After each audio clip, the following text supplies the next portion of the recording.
जैसा कि मैंने आपको अपनी पिछली वीडियो में बताया था कि सावन मास में शिव महापुराण का पाठ करना चाहिए।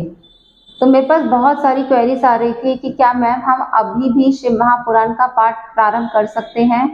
शिव महापुराण प्रारंभ करते समय हमें किन बातों का ध्यान रखना चाहिए, किन नियमों को फॉलो करना चाहिए और कैसे हमें शिव महापुराण के पाठ का समापन करना है। तो आज मैं आपको इस वीडियो में इन सारे प्रश्नों का या आपकी इन सारी दुविधाओं का हल बताने जा रही हूँ। यदि अभी तक आपने मेरे चैनल को सब्सक्राइब नहीं किया है तो मेरे चैनल को सब्सक्राइब कीजिए, बेल बटन को प्रेस कीजिए जिससे कि नेक्स्ट वीडियो का नोटिफिकेशन आप सभी तक पहुंच सके। तो चलिए बिना किसी देरी के हम वीडियो को स्टार्ट करते हैं।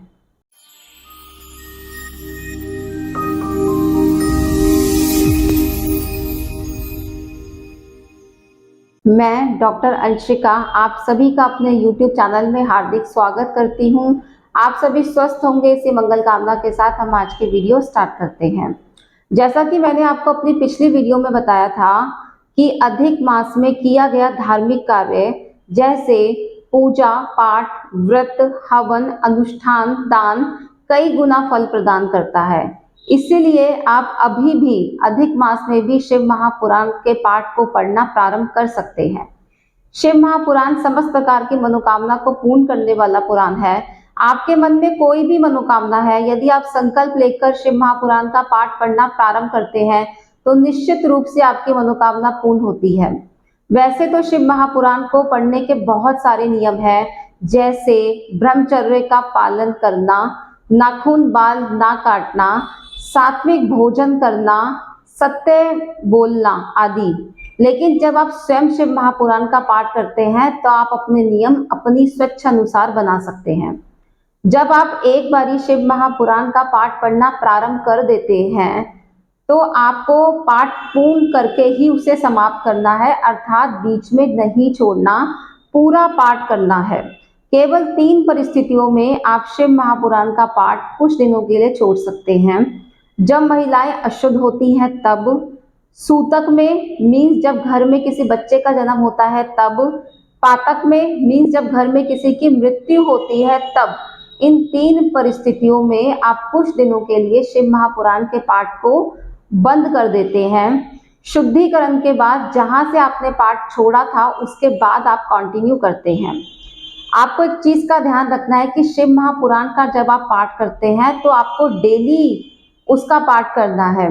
कई बार क्या होता है कि घर में बहुत सारा बिजी शेड्यूल हो जाता है, गेस्ट आ जाते हैं, हम इतने ज़्यादा बिजी हो जाते हैं कि हम ये कहते हैं कि भगवान हम आज की जगह कल 2 बारी पाठ करेंगे। तो इस परिस्थिति में मैं आपको बताना चाहती हूँ कि आपको डेली शिव महापुराण का पाठ करना है, चाहे 1 पेज ही क्यों ना पढ़े। आपको एक बात का और भी ध्यान रखना है कि कोशिश कीजिए कि एक निश्चित समय पर ही आपको शिव महापुराण का पाठ पढ़ना चाहिए। अगर आप एक निर्धारित समय में पाठ करते हैं तो उसका फल कई गुना मिलता है। लेकिन यदि आप ये सोचें कि हम तो एक निश्चित समय नहीं पढ़ते, तो उसमें मैं आपको कहना चाहूँगी कि जब आपको समय मिलता है पूरे दिन में आप कभी भी पढ़ लें, लेकिन कोशिश कीजिए कि अगर आप निर्धारित समय में शिव महापुराण का पाठ करते हैं तो आपको कई गुना फल प्राप्त होता है। शिव महापुराण पढ़ने से पहले आपको एक लकड़ी की चौकी या लकड़ी का कोई पटरा आपको लेना है और उसके ऊपर ही शिव महापुराण की पुस्तक रखकर पाठ करना है, क्योंकि शिव महापुराण की पुस्तक को कभी भी गोद में लेकर या हाथ में लेकर उसका पाठ नहीं करते हैं। लकड़ी की चौकी पर या लकड़ी के पटरे पर आपको सफेद या पीला कपड़ा बिछाना है, उसके ऊपर शिव महापुराण का पाठ करना है, उसके ऊपर शिव महापुराण की पुस्तक रखकर आपको पाठ करना है। पाठ समाप्ति के बाद फिर उसी कपड़े से आपको शिव महापुराण को लपेट कर रखना है। मैं आपको एक बात और बताना चाहती हूँ कि जब आप शिव महापुराण का पाठ करते हैं तो आपको पाठ धीरे धीरे श्रद्धा पूर्वक ध्यान से पढ़ना है, क्योंकि जल्दी जल्दी शिव महापुराण पढ़ने का कोई फायदा नहीं है। हो सकता है कि जब आप स्टार्टिंग में शिव महापुराण का पाठ करते हैं तो आपको कुछ ज़्यादा समझ नहीं आता, हो सकता है कि आपको कुछ भी समझ ना आए, लेकिन आपको श्रद्धा पूर्वक धीरे धीरे पाठ को पढ़ते जाना है। जहाँ से आपको शिव महापुराण समझ आने लगे वहीं आप पेंसिल से मार्क कीजिए ताकि आपको शिव महापुराण के मेन पॉइंट्स पता चल सके। जैसे जब आप शिव महापुराण पढ़ते हैं तो वहां पे आपको पता चलता है कि शिव जी भगवान जी की पूजा मूर्ति की तुलना में लिंग के रूप में करनी चाहिए। मीन शिव जी भगवान जी की पूजा शिवलिंग के रूप में करनी चाहिए। अब आपके मन में एक प्रश्न आ रहा होगा कि अगर हम धीरे धीरे पाठ करेंगे, श्रद्धा पूर्वक पाठ करेंगे, समझ समझ के पाठ करेंगे तो हो सकता है कि सावन मास में शिव महापुराण का पाठ संपन्न ही ना हो। तो मैं आपको बताना चाहती हूँ कि इसमें परेशानी की कोई बात नहीं है। आपने सावन मास में शिव महापुराण का पाठ प्रारंभ कर दिया, यही अपने आप में बहुत बड़ी बात है। आपको शिव महापुराण आराम से समझ समझ के पढ़ना है और जब भी शिव महापुराण संपन्न हो तभी ठीक है, क्योंकि जल्दी जल्दी पाठ करने से कोई बेनिफिट नहीं है। अब मैं आपको बहुत ही सरल विधि बताने जा रही हूँ कि आपको कैसे शिव महापुराण का पाठ करना है। सबसे पहले आपको आसन बिछाना है। आसन के ऊपर आपको आराम से बैठना है। फिर आपको लकड़ी की चौकी या लकड़ी का पटरा लेना है। उसके ऊपर आपको पीला या सफेद कपड़ा बिछाना है। फिर शिव महापुराण की पुस्तक को रखना है। फिर आप शिव महापुराण की पुस्तक पर हल्का सा आप उसमें तिलक लगाएंगे। कोशिश कीजिए कि आप देसी घी का दीपक भी जलाएं। फिर आपको सबसे पहले गणेश भगवान जी का स्मरण करना है, श्री गणेशाय नमः बोलना है। उसके बाद सरस्वती माँ का ध्यान करना है, ओम सरस्वती नमः या ओम ऐं सरस्वती नमः आपको बोलना है। फिर आपको अपने इष्ट देव का ध्यान करना है।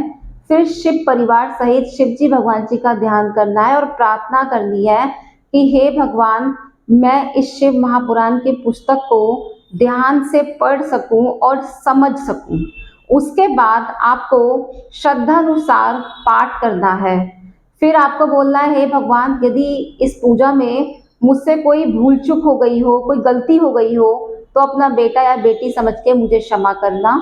उसके बाद आप जब समाप्त कर रहे हैं डेली की पूजा, फिर आपको उसके पूजा करने के बाद आपको शिव जी भगवान जी की आरती करनी है या शिव पंचाक्षरी मंत्र ओम नमः शिवाय का श्रद्धानुसार जाप करना है, या आप दोनों भी कर सकते हैं। जब आपकी पूरी बुक कंप्लीट हो जाए फिर आपको किसी ब्राह्मण को अपने घर बुलाना चाहिए, उनसे रुद्राभिषेक करवाना चाहिए और उसके बाद हवन करवाना चाहिए। कोशिश कीजिए कि हवन के बाद आप अपने हाथ से बना भोजन ब्राह्मण को खिलाएं, उन्हें दान दक्षिणा देकर प्रसन्नचित करके अपने घर से विदा करना चाहिए। मैं आपको एक बात और बताना चाहती हूँ कि जब आप एक बारी शिव महापुराण की पुस्तक को अपने घर में ले आते हैं तो आपको प्रत्येक सावन में शिव महापुराण की पुस्तक की पूजा करनी चाहिए, या तो आपको कथा करनी चाहिए। अगर आप पुराण को नहीं भी पढ़ पाते तो शिव महापुराण की पुस्तक को सावन के महीने में अपने मंदिर में रखिए और धूप दीप दिखाइए। इससे भी आपको शिव महापुराण की पुस्तक का फल प्राप्त होता है। मैं आशा करती हूँ कि आपको मेरी ये वीडियो अच्छी लगी होगी। मिलते हैं अपनी नेक्स्ट वीडियो में किसी नए टॉपिक के साथ। तब तक के लिए नमस्कार।